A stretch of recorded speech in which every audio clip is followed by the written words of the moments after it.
Olá a todos, sejam todos bem-vindos para mais um programa da Solar TV Entrevista. E hoje eu tenho o prazer de receber o Yoni Ziv. Seja bem-vindo, Yoni, tudo bem? Tudo bom, obrigado. Bom, para quem não sabe, o Yoni é uma experiência fantástica aqui para trazer aqui para a Solar TV. Ele já foi vice-presidente da SolarEdge e foi convidado pela Ecori para ser o vice-presidente aqui na Ecori e trazer mais negócios, desenvolver os negócios aqui no Brasil. É isso mesmo, Yoni? Isso. Legal. Você é o vice-presidente de desenvolvimento de negócios no Brasil, a convite da Ecori. Bom, a primeira pergunta que eu estou curioso para te fazer é por que você escolheu o Brasil? De tantos países que você já se relacionou com a SolarEdge e veio escolher o Brasil. So, in my last role in SolarEdge, I was the vice president of technical sales, and I was like an ambassador, traveling all around the world with many different countries, especially opening new markets for SolarEdge. One of the last markets I opened was Brazil. And opening the market business-wise mainly means building relationship with the customers, with the potential customers.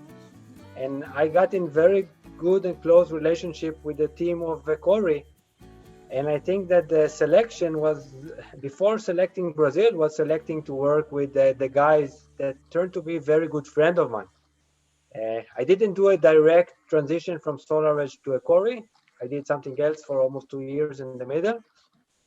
But the selection was Brazil because of the market, but mainly because of the people and because of my friends there. Então, Yoni, fala pra gente como que foi fazer parte para você de um dos distribuidores mais fortes do Brasil, como a Ecori. So this is wonderful. I think it's being in the right place in the right time. I think Ecori is the best distributor for me because it appreciates advanced technologies and not just sales. And Brazil is an amazing market with exponential growth.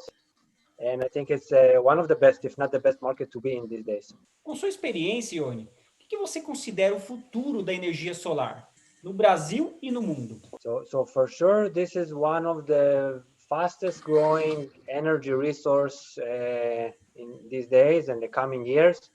There is no cheaper, cleaner, better energy than solar.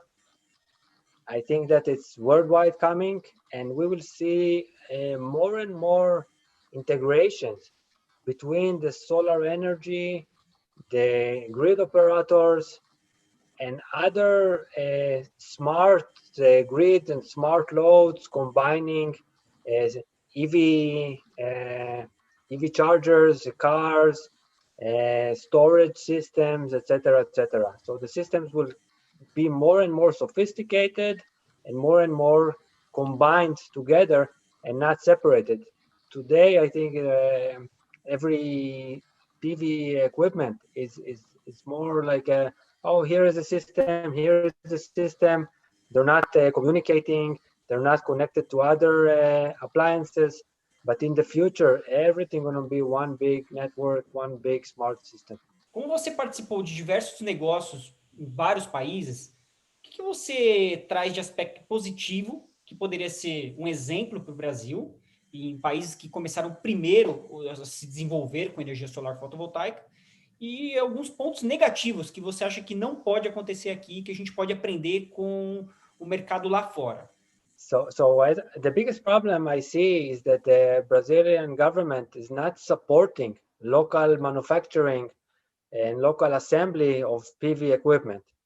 I think it's a shame that it's much cheaper and more cost effective to buy panels, ship them all the way from China, instead of manufacturing PV panels that are pretty much commodity.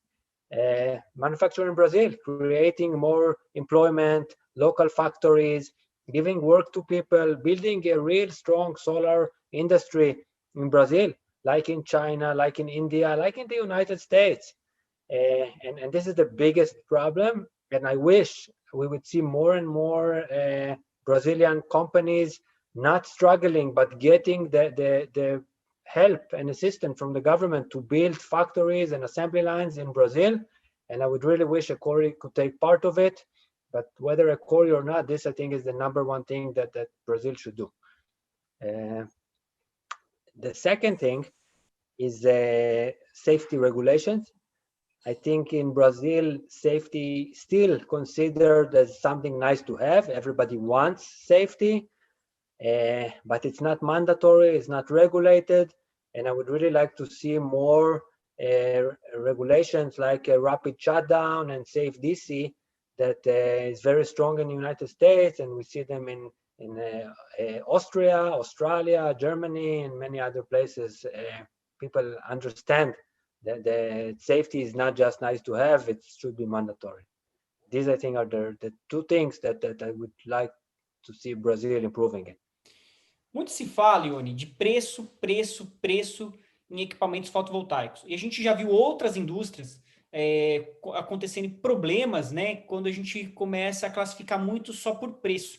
E eu acredito que um gerador solar fotovoltaico, ele não deve ser levado em conta apenas o preço do equipamento, e sim porque ele é um equipamento que você não vai trocar a cada ano. É um equipamento que vai durar 20, 25 anos ou mais, né, e ele tem que performar por isso. Como desconstruir esse cenário em que o consumidor final entenda que ele não está comprando um equipamento que ele vai trocar a cada ano, e sim um equipamento que ele vai trazer uma facilidade econômica ao longo dos seus 25 anos ou mais. Então, como desconstruir esse cenário de preço? Yes, okay, that's a very good question, and I think this is more about market education. I think that in other areas like phone industry, cell phone, or car industry, you would find it very obvious that people don't want the cheapest phone or the cheapest car, because there are much more functionalities and other aspects that you take in account beside the price when you select your phone. Of course, you don't want to pay a lot of money, but you will pay a good amount of money to get a smartphone that can also give you emails and good camera, and you trust the battery and you have good warranty, because you say, okay, this is not like for one phone call. If I just need to make one phone call in my life, okay, I'll just take the cheapest phone, that's okay. But if I want a phone that will be with me for 5 years, if I want a car that will be with me 5 years, 10 years, I would not just select the cheapest one. I select a good car that answers to my needs. And in PV, once the people understand that there is more than price, they start taking account, oh, what does it give me else? Does it give me more energy? Does it give me safety, monitoring, many other things that not now a total system equal. Every system is different, and you pay for the value. Just like people pay for a value car and a value phone, they would pay for a more value solar system, especially as you said, that this is not 5 years or 10 years like a phone or a car. This is for 20, 25 years. And when you want to make investments for 20, 25 years, you want to have peace of mind. So maybe you pay a little more on day one, but you get much more value for the 20, 25 years lifetime of the system. Yoni, com a sua experiência, eu queria que você deixasse um recado para o consumidor final na hora que ele for fazer a decisão da compra de um gerador solar fotovoltaico. Very good question. So coming back to the previous question, talking about price, you need to understand that unfortunately, today this market in many aspects is a race to the bottom. People are struggling to sell for the lowest price possible. And because of that, many vendors, many installers don't survive. So I think that the most important thing when you buy a solar system is to buy it from somebody you trust that will be there when you need it, when you need him, either for support, for training, for installation, for replacing something. And I think this is the most important thing, to buy from a company that you know that will be there when you need it, to choose the right installer, to choose the right partner, the right vendor, not just the inverter that nobody heard of because it's a very good price, or installer that say, okay, he will do it work for 200 reais less than the other, and you don't know if tomorrow he will still exist. Buy from somebody that you trust that will be there tomorrow, and you can call him, and you can and know that if anything happens, you have where to go.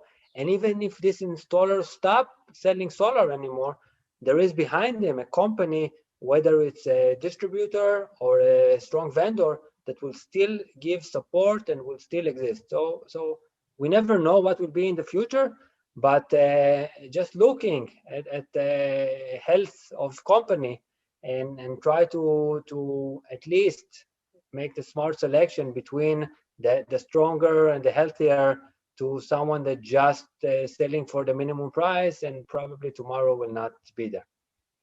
Yoni, para você, para mim, para quem é do mercado, está muito claro o que é a tecnologia MLPE.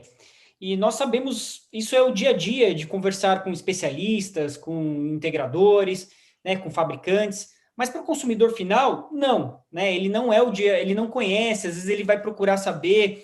Então, assim, se a gente falar da tecnologia MLPE, eu queria que você citasse alguns pontos que convença o consumidor a buscar mais informações e traga uma provocação para o consumidor.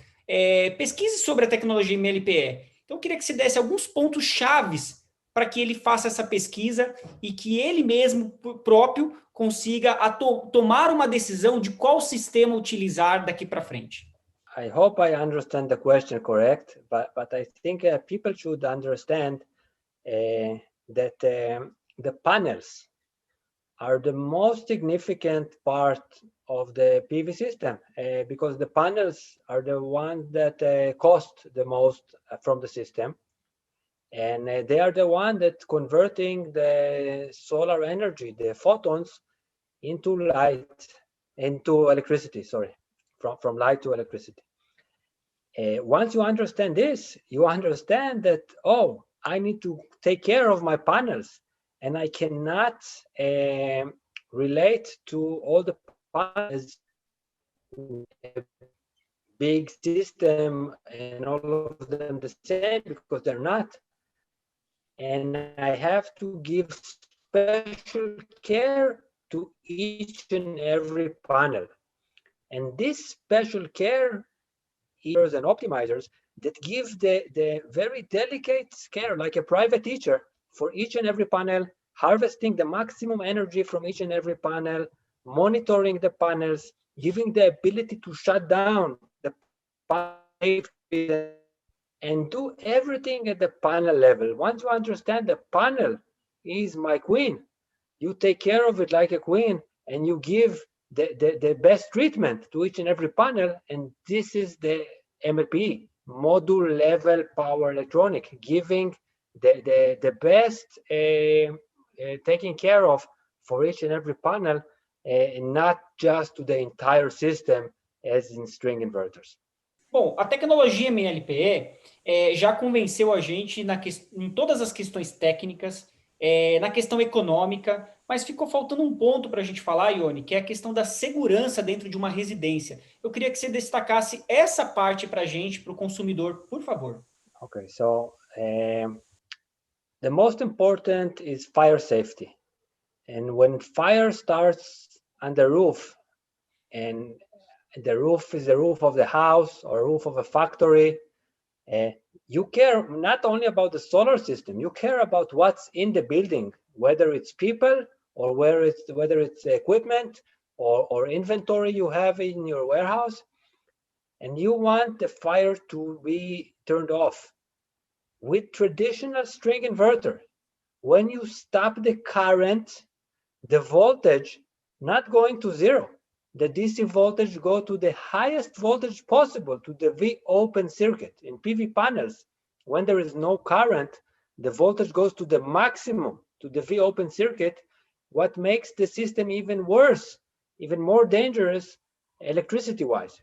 And this is why firefighters don't want to push water on it, to spray water, or go on the roof and touch the cables. And when you have MLPE, you shut down the voltage on each and every panel, so there is no electricity risk. You still have the fire, maybe, but much less possibility to get electric shock from the DC cables, what you don't have in traditional string inverters. Maybe just for you to understand, when the system is working, it is danger. So even MLP or not MLP, do not touch the cables when everything is working. It's dangerous. You're safer with MLP, but still there is not like 100% proof. And the main idea is when the system is turned off, to turn off also the DC, the PV side. When the system is operating with traditional system and MLP, the system is very dangerous, so better not to touch anyway. Yoni, para a gente fechar a nossa conversa, a gente acredita que hoje é só o começo dos milhões de novos consumidores que estão prontos aí no Brasil para entrar na geração distribuída, para usar um sistema fotovoltaico em suas residências. Então, o que você considera um ponto de virada, um ponto-chave para que isso aconteça no nosso mercado? So I think the turning point already started. We see exponential growth, doubling and more from year to year. That means that PV is ramping and it's catching in Brazil. We just need not to disturb.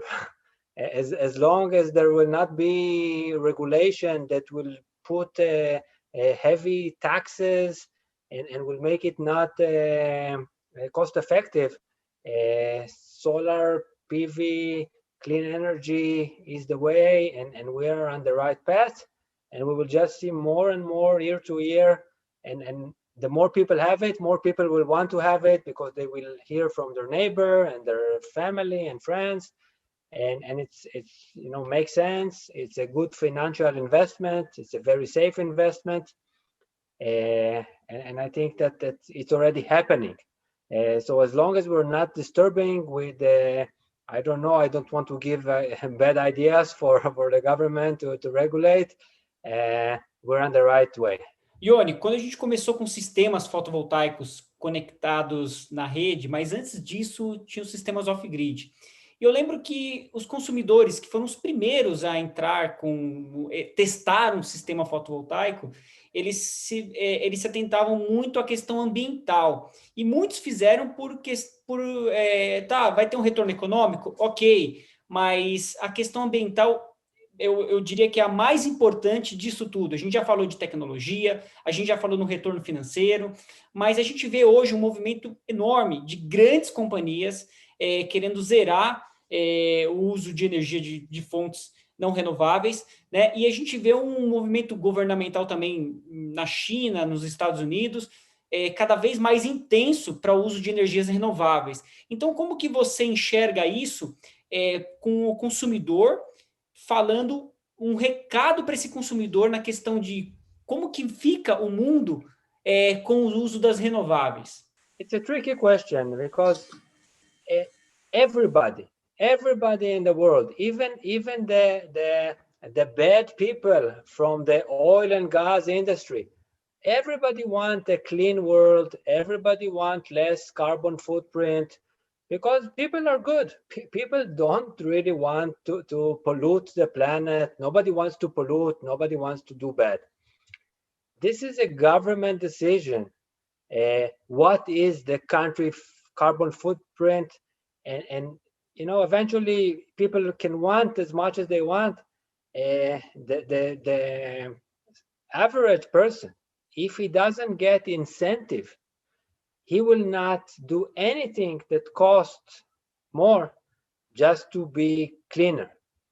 They do PV mainly 90-something%, not because they want to be green, just because it's a good financial investment. And it is the government role to make it a good incentive, a good financial investment, and not disturb in the middle. So I think, recapping, everybody wants a cleaner planet, everybody wants lower carbon footprint, but if you don't get the right incentive, you will not do it. So you need to give some incentive to make it the choice, and for sure to not to disturb it and make like a counter choice. It's too expensive, or I pay too much tariff, and this is what we see. We see companies in the United States, for example, they want to lower their carbon footprint just because they don't want to get fines, not because they are good companies. Of course, they also want to be good, but they are incentivized to go this direction, and we see more and more. And I think also in Brazil in the future, we will see more and more push and incentive toward the green and clean energy, and this what would make that change.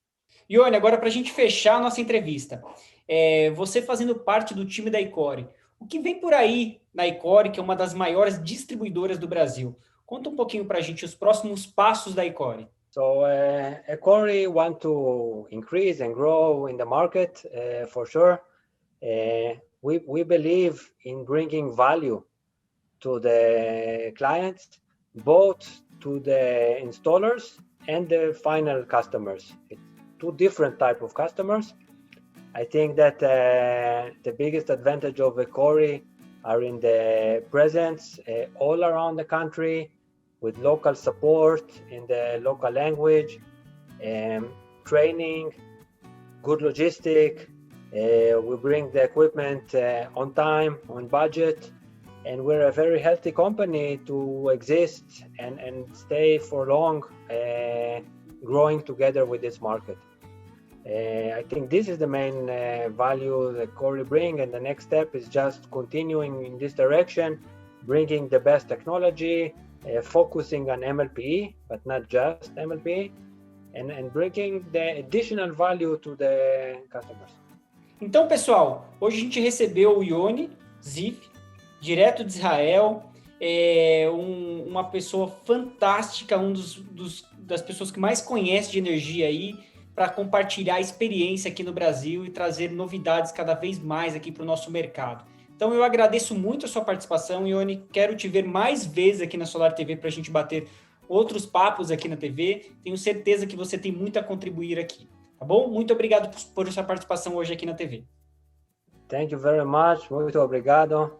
I would be very happy to have additional chat with you, and we can be connected, of course, us and anybody else that is watching this and would like to be connected through LinkedIn or anything. I'm always available to have more friends and more friends in Brazil. We'll be very happy to continue this conversation.